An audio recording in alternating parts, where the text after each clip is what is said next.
का आतंक, वकील के घर किया दिन दहाड़े हमला, पुलिस वाहन की ठोकर से बाइक सवार युवक गंभीर रूप से घायल। विवाहित महिला ने कुंवारे युवक से कर लिया इस्लाम में शादी और लगा दिया दहेज प्रताड़ना का आरोप। और PCHS के तहत पूर्व सैनिक का सुपर स्पेशलिटी अस्पताल में हुआ सफल ऑपरेशन। इन खबरों को विस्तार से देखते हैं। तराटी मोहल्ले में इन दिनों नशेड़ियों गुंडों ने आतंक मचा रखा है। ताजा मामला प्रकाश में आया है, जहां एक वकील के घर में घुसकर नशे में धुत आरोपियों ने हमला कर दिया। सिटी कोतवाली थाना अंतर्गत तराटी में रहने वाले मनीष शर्मा ने बताया कि वो पेशे से वकील हैं। उन्होंने बताया कि 8 जून को दोपहर 1:30 बजे के आसपास आरोपी कोहिनूर लल्लू मुसलमान का लड़का घर में घुसकर मारपीट करने लगा और बाहर खड़े होकर गाली गलौज करने लगा। दरवाजे पर पत्थर फेंकने की घटना को अंजाम दिया है। उन्होंने बताया कि पहले तो आरोपी ने पानी पीने के लिए मांगा, जब वो गिलास में पानी लेकर बाहर निकला तो मुझ पर हमला कर दिया। इसके बाद किसी तरह से छुड़ा कर मैंने दरवाज़ा बंद कर दिया, तब उसने बाहर से घर पर पत्थर मारना शुरू कर दिया और गालियाँ भी दी। मनीष ने बताया कि इससे पहले भी कई लोगों ने उन पर हमला किया है। उनके अनुसार इस समय मोहल्ले में जगह जगह दुकानों में बैठकर लोग शराब पीते हैं, क्योंकि अहाते बंद हो गए हैं, इसलिए मोहल्ले की दुकानों को ही नशेड़ियों ने अहाता बना दिया है। मना करने पर अजीब अजीब तर्क दिए जाते हैं। मनीष ने बताया कि इसके पहले भी उनके घर में 3 से 4 बार हमला हुआ है, जिसकी सूचना उन्होंने पुलिस को दी, लेकिन कोई कार्रवाई नहीं हुई। उन्होंने सोशल मीडिया के माध्यम से इस मुद्दे को उठाने की कोशिश की, लेकिन कुछ हाथ नहीं लगा। तब रीवा 24 टीम उनके पास पहुंची। मोहल्ले का ही कोहिनूर नाम का मुसलमान लड़का बैठा था, तो उसने कहा भैया पानी पिला दीजिए। तो मैं गया, फिर से पानी लेके आया और पानी उसको दिया तो उस पीने के लिए, तो उसने पानी को फेंक दिया रोड में और घूम के दरवाजे से अंदर आ गया, लपट पड़ा हमसे। और जब लपट पड़ा तो ये बाँह में निशान आ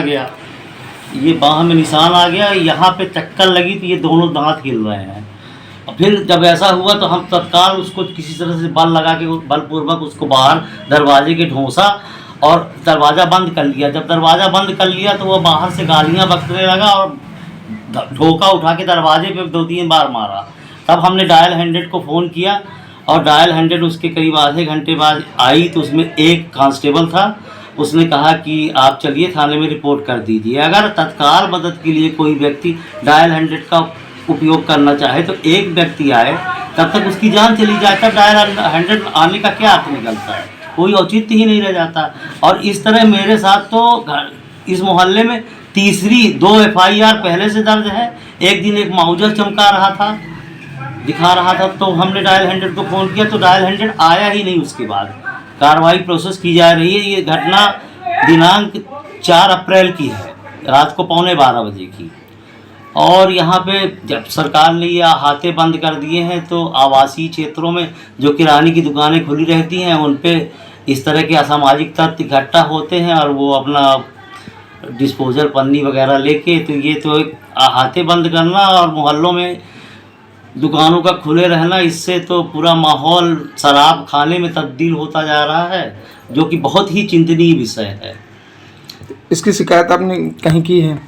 इसकी शिकायत हमने डायल 100 में दी है और FIR कराने के लिए थाने में जा रहे हैं और फिर देखते हैं आगे क्या कार्रवाई होती है।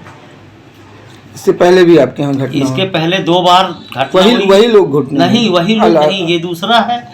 और उसके पहले एक छेदी मुसलमान था और इसके बाद फिर झुर्रू मुसलमान का लड़का और मड्ढा मुसलमान का लड़का, ये 2 लोग किए थे। 2 घटनाएं ये थी। और ये जो माउजर चमका रहा था, ये एक रवि चौधरी, यहाँ पे कोई शराब की पैकारी चलती है, उसका लड़का है। वो रोज़ यहाँ पे आके बैठ के पीता है, मना करो तो वो उसका साथी था, तो वो माउजर दिखा रहा था। ये माउजर मार देते हैं, क्या कहते हो। ये घटना हुई। अब इस तरह का माहौल है। अब हमारे गश्त नहीं होती है? गश्त बिल्कुल नहीं होती, कभी कोई गश्त नहीं होती। लॉ एंड ऑर्डर का कोई देखने वाला नहीं है। अगर गश्त हो तो वो दुकान के लिए भी बोलें। वो तर्क करते हैं कि भाई सभी आवासीय दुकानें खुली रहती हैं तो हम भी खोले रहेंगे। इस तरह का लॉजिक देते हैं। अब उनसे लॉजिकली कौन बात कर सकता है? अभी तक आपने शादी के बाद दहेज प्रताड़ना से पीड़ित महिलाओं के कई किस्से सुने होंगे, लेकिन आज एक ऐसा मामला सामने आया है जिसमें पहले से शादीशुदा एक महिला ने युवक से स्टाफ में शादी कर ली और उसके बाद उसके ऊपर दहेज प्रताड़ना का आरोप लगाते हुए थाने में मामला दर्ज करा दिया। पुलिस अधीक्षक कार्यालय पहुंचे पीड़ित शैलेश तिवारी निवासी चुरहटा ने बताया कि सीमा त्रिपाठी नाम की महिला से तकरीबन 5 साल पहले उसकी मुलाकात हुई थी। साल 2019 में भोपाल में अपनी शादी को छुपाते हुए उसने उसके साथ स्टाफ में शादी कर ली और 2 महीने तक उसके साथ रही। पीड़ित का आरोप है कि राज खुल जाने के डर से महिला उसके घर से सारा नकदी और जेवर लेकर फरार हो गई और 4 साल तक किसी भी प्रकार से संपर्क नहीं किया। इस दौरान युवक को ये भी पता चला कि महिला शादीशुदा है और अपने पति के साथ ग्राम झोटा में निवासरत है, लेकिन उसके जीवन में वो महिला एक बार फिर आई जब युवक के ऊपर रायपुर में दहेज प्रताड़ना का मामला दर्ज करा दिया। शादीशुदा न होते हुए भी युवक के ऊपर दहेज प्रताड़ना का मामला सुनकर उनके परिवार वालों के होश हो गए जब पता चला कि उसी महिला ने युवक के ऊपर दहेज प्रताड़ना का मामला दर्ज कराया है। इनके आरोप है कि बिना किसी विवेचना के संबंधित थाने में उसके खिलाफ दहेज प्रताड़ना का मामला दर्ज हुआ और पुलिस कार्रवाई करने निकल पड़ी। ये सुनते ही युवक अधिकारियों के दरबारी पर अब दस्तक दे रहा है। हम एसपी ऑफिस में अपने एक प्रकरण को लेकर के आए थे जिस पे एक रायपुर करचलियान की सीमा शर्मा है जो कि विवाहिता एक औरत हैं जिनका विवाह ग्राम झोंठा बिरसिंहपुर के पास हुआ है। वो 2019 में मेरे से उन्होंने मुलाकात किया और एक विवाहित होते हुए मेरे से छुपा करके उन्होंने 2019 में भोपाल में एक स्टाम्प पेपर में उन्होंने मेरे से विवाह किया। उसके बाद वो 2 महीने बाद मेरा काफ़ी सारा धन पैसा रुपया सब ले करके वहाँ से भागी और अपने पति के पास ग्राम झोंठा में रहने लगी। 4 साल 5 साल बाद उन्होंने अभी तत्काल में रायपुर थाने में मेरे ऊपर 458 का एक मुकदमा दायर किया जिसमें कोई विवेचना पुलिस द्वारा नहीं की गई। रायपुर थाने में वहाँ के जो प्रभारी थे उन्होंने विवेचना नहीं किया कि ये औरत विवाहिता है और अपने पति के साथ रह रही है। वो एक विवाहिता औरत जो पहले से विवाहिता है वो मेरे ऊपर दहेज प्रताड़ना का झूठा आरोप लगा दी और अब उसमें उसको सिर्फ और सिर्फ लालच और प्रलोभन दिया जा रहा है, राजनीतिक संरक्षण दिया जा रहा है कि आप ऐसा करो। क्योंकि मेरी एक छोटी सी फर्नीचर की दुकान है, हम लोग देखिए मध्यम वर्गीय लोग हैं और हमें वो सिर्फ इसलिए परेशान कर रही है क्योंकि हमसे कुछ पैसे और रुपया ऐंठ सके। और जबकि वो स्वयं विवाहिता है तो इसमें पुलिस को विवेचना करके एक मुकदमा पंजीबद्ध करना चाहिए। मेरे ऊपर झूठा 458 का मुकदमा पंजीबद्ध कर दिया गया जबकि वो एक विवाहिता औरत है पहले से और जो कि अपने पति के साथ निवासरत है ग्राम झोंठा में। तो मैं बस एसपी साहब के पास आवेदन दिया हूँ कि इसमें उसकी फ़ोटो ये उसका वो ओरिजिनल वोटर आईडी है, पत्नी का पति का ये ओरिजिनल वोटर आईडी है, ये जो पति पत्नी है और ये उनकी फ़ोटो है, ये पूरी शादी की फ़ोटो है जो कि हमने वहाँ के बीएलओ से हमने सब दस्तावेज इकट्ठा किए हैं। समग्र आईडी से लेकर के वोटर आईडी से लेकर के इलेक्शन नामावली से लेकर के वोट डालने तक के पूरे तथ्य मेरे पास है जो कि मैंने एसपी साहब को सौंप दिए हैं। और इसमें उनसे हमने निवेदन किया है, अनुरोध किया है कि इसमें उचित जांच की जाए और जांच के बाद इस मुकदमे को खारिज किया जाए जो मुकदमा मेरे ऊपर झूठा लगाया गया है। एक पति पत्नी शादीशुदा है, मेरे ऊपर उन्होंने 458 लगाया है जबकि मैं उनका मेरा कोई लेना देना ही नहीं है। आज विगत 5-6 वर्ष से आश्वासन मिला है, उन्होंने इसको महिला थाने में फॉरवर्ड कर दिया है जो मेरा आवेदन है उचित जाँच के लिए। एसपी साहब ने उसको भेज दिया है और इसी विषय से आए थे। मेरा नाम शैलेश तिवारी है। रीवा के सुपर स्पेशलिटी अस्पताल में ECHS के तहत आज मध्य प्रदेश का पहला सफलतापूर्वक ऑपरेशन किया गया। 78 वर्षीय पूर्व सैनिक को हार्ट अटैक के कारण गंभीर अवस्था में सुपर स्पेशलिटी अस्पताल लाया गया, जिन्हें अस्पताल प्रबंधन के द्वारा ECHS सुविधा प्रदान की गई। बीती शाम इस सुविधा का आगाज़ रीवा के सुपर स्पेशलिटी अस्पताल से किया गया जो मध्य प्रदेश का पहला ऑपरेशन इस योजना के तहत किया गया। सुपर स्पेशलिटी अस्पताल में ECHS सुविधा शुरू होने के बाद पूर्व सैनिकों में इस योजना को लेकर काफ़ी हर्ष का माहौल व्याप्त है। इस सुविधा के तहत अब पूर्व सैनिकों को बड़ी से बड़ी बीमारी का निःशुल्क इलाज सुपर स्पेशलिटी अस्पताल में मिल सकेगा। हृदयघात पीड़ा से पीड़ित जगदीश प्रसाद शुक्ला को इस ऑपरेशन के बाद जैसे ही नया जीवन मिला, उन्होंने न सिर्फ स्थानीय विधायक राजेंद्र शुक्ल का धन्यवाद किया बल्कि चिकित्सकों को भी ढेर सारी दुआएं दी। पूर्व सैनिक का मानना है कि ये योजना उनके लिए अमृत साबित हो रही है। बहुत बढ़िया साहब, ये तो हम लोगों के लिए खासकर भूतपूर्व सैनिकों के लिए एकदम अमृत है। ये मान लीजिए जीवन दान देने वाली बात है। नहीं तो यहाँ से हार्ट अटैक में तो जबलपुर तक अगर जाना हो तो पहुँच ही नहीं पाएगा, आदमी रास्ते में चला जाएगा। यहाँ होने से कम इतना हो गया, घर के पास है, आसपास के इलाके के आदमी यहाँ आ सकते हैं, सुविधापूर्ण दवाई है। मतलब इतना जल्दी जितना प्रॉम्प्ट एक्शन हुआ है यहाँ आने के बाद हमारे पास जो देखा हमने, तो शायद प्राइवेट हॉस्पिटल में भी इतना नहीं होता जितना प्रॉम्प्ट एक्शन लिया गया है यहाँ। प्राइवेट हॉस्पिटल में जाने से भी इतना ज़्यादा नहीं होता।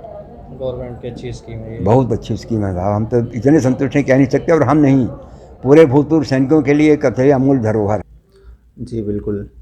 बेसिकली ECHS है ex serviceman contributory health scheme. तो इसका एम्पैनलमेंट होता है, कुछ खास ही हॉस्पिटल होते हैं जिन्हें ECHS का एम्पैनलमेंट जो है मिलता है। तो मेरी जानकारी के अनुसार ये प्रदेश का पहला सुपर स्पेशलिटी हॉस्पिटल है जो ECHS एम्पैनलमेंट जिसको मिला है। एक्चुअली में क्या होता था कि जो एक्स आर्मी पर्सनल हैं वो अगर क्रिटिकल कंडीशन में यहाँ पे आते थे और तो उनको ये सुविधा मिल नहीं पाती थी।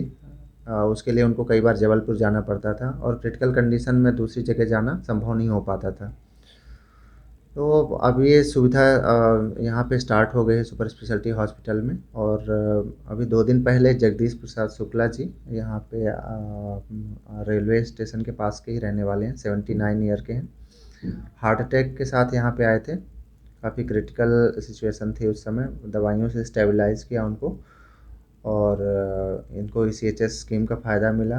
तो पेशेंट को बिल्कुल भी पैसे पे नहीं करने पड़े और ECHS के काउंटर से गए, वहाँ पे फटाफट उनकी रिसिप्ट कट गई और स्टेंट डाल के उनकी जो 90% के अराउंड जो आर्टरी थी, इनफैक्ट 100% आर्टरी बंद थी, तो उसको ओपन कर दिया। पेशेंट बिल्कुल ही स्टेबल है, स्वस्थ है। तो ये एक तरह से आर्मी पर्सनल्स और उनके समाज के लिए एक बहुत बड़ी सेवा है जो कि हम लोग दे पाएंगे, तो इसकी बहुत ज़्यादा खुशी है हमें। अभी जो सर्विस चालू हुई है इसमें अभी तक मतलब जब चालू हुई तो कितने लोग आ चुके हैं और क्या मतलब उनको सुविधाएं मिली? मेरी जानकारी के अनुसार कार्डियोलॉजी डिपार्टमेंट का तो ये पहला केस है। तो एक तरह से ये प्रदेश का भी पहला केस है जो गवर्नमेंट का सुपर स्पेशलिटी हॉस्पिटल में जो हुआ है ECHS के तहत। और हाँ, इस प्रोसीजर को सफल बनाने में जो हमारी टीम है उनको बेसिकली उनका योगदान बहुत ही महत्वपूर्ण था। कैथ लैब टेक्नीशियन जय नारायण मिश्र, सत्यम, सुमन, मनीष और साथ में जो पेशेंट शिफ्टिंग के लिए फैज़ल और जो नए कैथ लैब टेक्नीशियन है सुधांशु, इन सब का बहुत ही अहम रोल रहा और इन्हीं के कारण ही प्रोसीजर सफल हो पाया और पेशेंट पूरी तरह से ठीक है अभी। रीवा जिले के मऊगंज थाना क्षेत्र में पुलिस वाहन की ठोकर लगने से एक बाइक सवार युवक गंभीर रूप से घायल हो गया। युवक को 108 एम्बुलेंस की मदद से रीवा के संजय गांधी अस्पताल लाया गया है, जहां उसकी हालत गंभीर बनी हुई है। बताया जाता है कि घायल युवक अनुराग तिवारी मऊगंज का रहने वाला है, जो परीक्षा देकर अपने घर की ओर जा रहा था। भूल गांव के सामने से आ रही पुलिस वाहन से टक्कर हो जाने के कारण बाइक सवार युवक गंभीर रूप से घायल हो गया। घटना दोपहर तकरीबन 2 बजे के आसपास में बताई जा रही है। फिलहाल घायल युवक को उपचार के लिए रीवा के संजय गांधी अस्पताल में भर्ती करा दिया है। साथ ही उसके परिजनों को घटना की सूचना दे दी गई है। बताया जा रहा है कि ठोकर लगने के बाद पुलिस वाहन भी अनियंत्रित होकर नाले में घुस गया।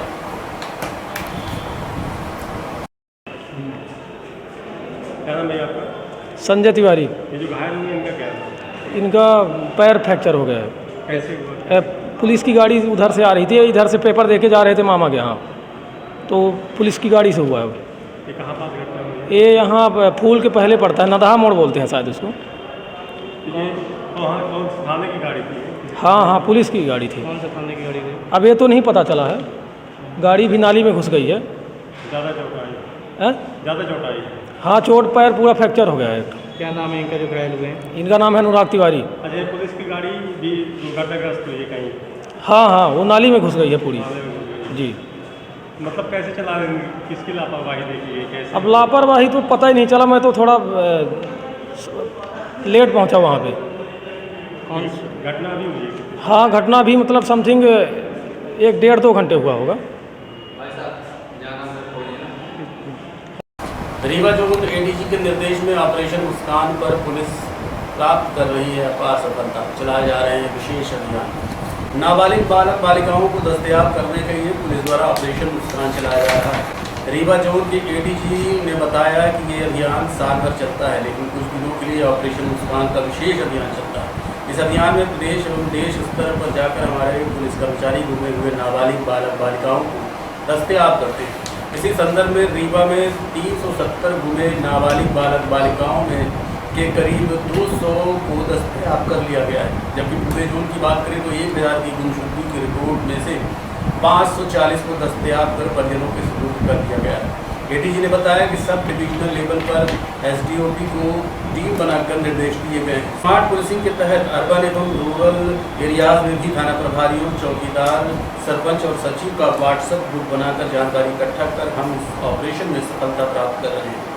आइए सुनाते हैं रीवा जोन के एडीजी ने क्या कहा। ये ऑपरेशन मुस्कान जो है आपको शायद ज्ञात होगा, बालक बालिका हैं जो गुम हो जाते हैं अपने घर से, और जो नाबालिग है उनके लिए हम लगातार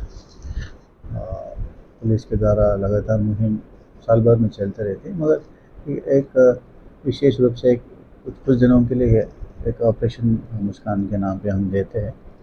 उस संदर्भ में अभी इस जिले रीवा में जो है कुछ 370 इस तरह की बालक बालिका गुम हुए, तो उसमें 200 के करीब अभी मिल गए हैं, मगर परंतु वो जोन में जो है 1000 सब की संख्या से गुमे हुए हैं, अभी उसमें 540 अभी मिले हैं।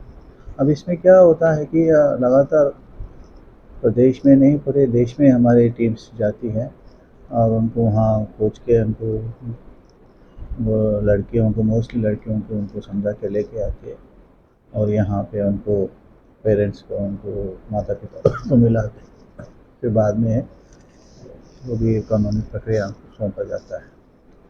तो अभी सब डिवीज़न लेवल में जो है एसडीओपी इसको हमने निर्देश दिया है कि टीम बना के लगातार हम उसको जो है इस ऑपरेशन मुस्कान के तहत ही नहीं, बाकी साल भर हम लोग इस मुहिम को चलाते रहेंगे, क्योंकि बहुत संवेदनशील मैटर है, इस पर हम विशेष रूप से ध्यान दे रहे हैं।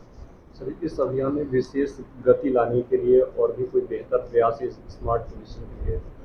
स्मार्ट पुलिसिंग का इस संदर्भ में ऐसा है कि हम लोग अभी ग्राम लेवल में, बीट लेवल में हम जो है व्हाट्सएप ग्रुप बनाए हैं अभी, उसमें जो वनमाई नागरिक है और उसमें हमारे जो चौकीदार है, कोतवाल है, उन सबको, थाना प्रभारी है और गांव के सरपंच है, सचिव, उनको सबको जोड़ने के लिए एक प्रयास करें ताकि समझ में आ जाए कि कौन आ रहे हैं, कौन जा रहे हैं। अगर इस तरह की जानकारी मिलती तो उसमें मऊगंज अंतर्गत अटरिया गांव में माइक्रो सिंचाई परियोजना से ग्रामीणों को वंचित रखा गया है, जिसके लिए वर्तमान सरपंच ने मोर्चा खोल दिया है और कहा कि यदि नहर नहीं मिलेगी तो मतदान का बहिष्कार करेंगे।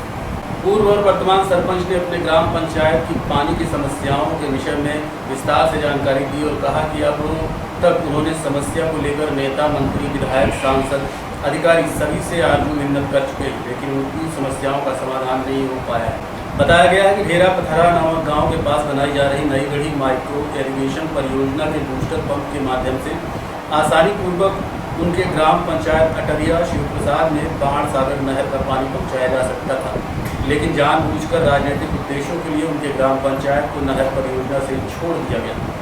उन्होंने बताया कि नई गढ़ी माइक्रो इरिगेशन का पानी ढेरा पथरा बूस्टर पंप से उनके ग्राम पंचायत में नहीं पहुँचता तो उनके लिए बड़ा आंदोलन करेंगे। इसकी तैयारी अभी से की जा रही है और साथ ही आगामी विधानसभा और लोकसभा चुनाव में पूरी ग्राम पंचायत सहित मतदान का बहिष्कार करेंगे।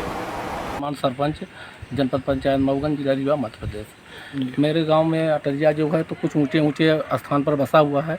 यहाँ पानी की भीषण समस्या है, जो कि ये माइक्रो पंप पथरहा से जोड़ दिया जाए तो हमारे गांव की समस्या का समाधान हो सकती है, लेकिन इसको और निचाई से ले गए, जो कि हमारे गांव को वंचित रखा गया। हमारे गांव के साथ सौतेला व्यवहार किया गया और हम लोग पानी से वंचित रह गए। और हमारे यहाँ खाली एकमात्र बोर का साधन है, जो कि बोर में भी पानी बहुत कम निकलता है, 2-4 बाल्टी निकलता है, इसके बाद बंद हो जाता है। हम लोग पानी के लिए तड़प रहे हैं और हम भी चाहते हैं कि अगर बाण सागर का पानी आ जाए तो हमारा अटरिया गांव हरा भरा हो जाए और हम लोग खुशहाल हो जाएं, हम लोगों की खेती बाड़ी बढ़ जाए। और शासन प्रशासन इस बात को ध्यान नहीं दे रही है। अगर इस बात को ध्यान नहीं दे रही शासन प्रशासन, तो हम लोग अगले चुनाव को बहिष्कार करेंगे और अटरिया में एक भी वोट नहीं पड़ेगी। आपका नाम? मेरा नाम सत्यनारायण वर्मा है, मैं पूर्व सरपंच हूँ जी। ग्राम पंचायत अटरिया शिव प्रसाद है मेरी, जो मऊगंज तहसील के अंदर आती है जी, और मऊगंज जनपद भी है ये जी। और हम लोगों की ये समस्या है कि हमारे गांव को एक सौतेला व्यवहार किया गया है हमारे गांव के साथ में। जो इरिगेशन डिपार्टमेंट जो चल रहा है इस समय पाइपलाइन का, माइक्रो इरिगेशन, उससे हमारे गांव को वंचित कर दिया गया और हमारे गांव के बिल्कुल किनारे से पाइपलाइन जा रही है, लेकिन हमारे गांव को बिल्कुल अनदेखा कर दिया गया।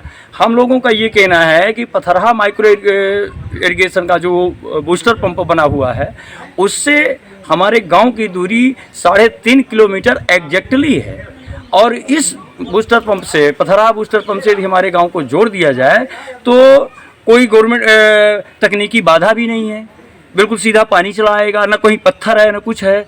जबकि इसको हटाने के लिए हमारे गांव को उत्तर दिशा की ओर ले गए हैं तो साल भर जेसीबी लगा करके, ब्लास्ट करा करके पत्थर वाली जगह को तोड़ तोड़ कर ले गए हैं। अगर थोड़ा सा हट के दक्षिण तरफ से अगर शुरू करते तो कहीं पर गवर्नमेंट को ये खर्च उठाने की नौबत ना आती, सीधे जेसीबी से पाइपलाइन मिट्टी खोदते और पाइपलाइन लगा देते, हमारे गांव तरफ से निकालते तो वो पूरा पानी चला जाता। जितने गांव को ये जोड़ रहे हैं वो सारे गांव जुड़ जाते अगर इधर से लाते, लेकिन सौतेला व्यवहार किन नेताओं की वजह से हुआ ये तो मैं नहीं कह सकता, लेकिन सौतेला व्यवहार हुआ।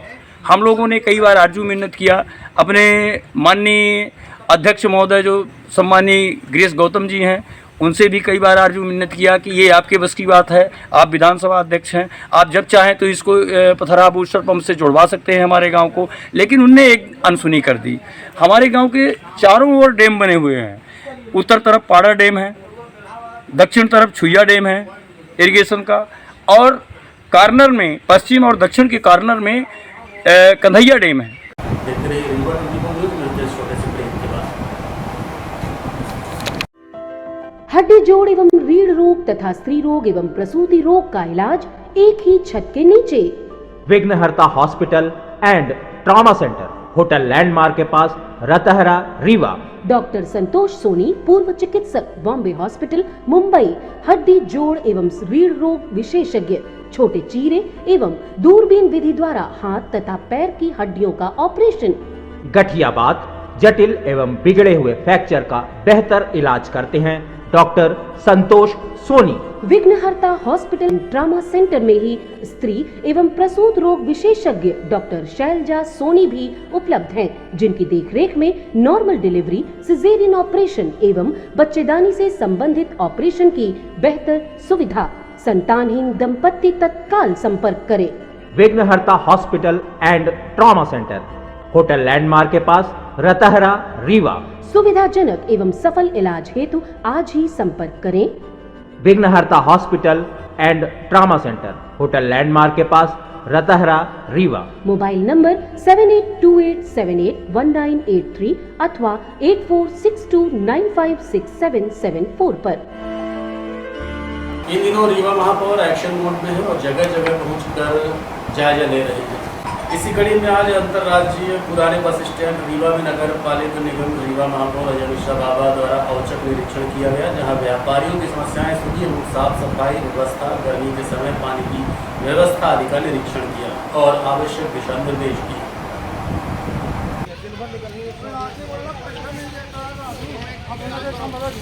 आज के इतना ही, देखते रहिए रीवा 24 न्यूज़। नमस्कार।